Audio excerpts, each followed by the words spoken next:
আসসালামু আলাইকুম এভরিওয়ান। আপনারা সবাই কেমন আছেন? আশা করি সবাই ভালো আছেন। আবারও আপনাদের সামনে একটি নতুন ভিডিও নিয়ে চলে আসলাম।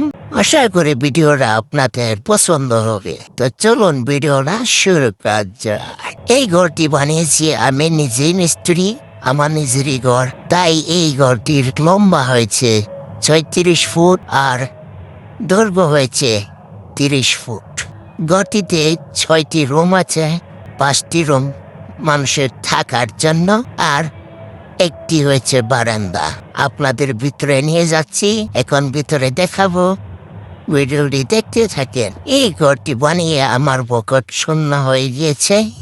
এখনো 3 লাখ টাকার দরকার আছে। 3 লাখ টাকা হলে তাহলে আমার ঘরের কাজ কমপ্লিট হয়। ঘরটি কেমন হয়েছে অবশ্যই কমেন্ট করে বলবেন। এখানে দেখতে পাচ্ছেন এটি বারান্দা। এখানে যেগুলো গ্রিল দেখতে পাচ্ছেন সেগুলো আমি নিজেই বানিয়েছি। রড কিনে এনে আমি নিজেই হোল্ডিং মিস্ত্রি করেছি, নিজেই পক্কা মিস্ত্রি করেছি। আজকের মতো বিদায় নিচ্ছি, দেখা হবে আর এক নতুন কোনো ভিডিওতে।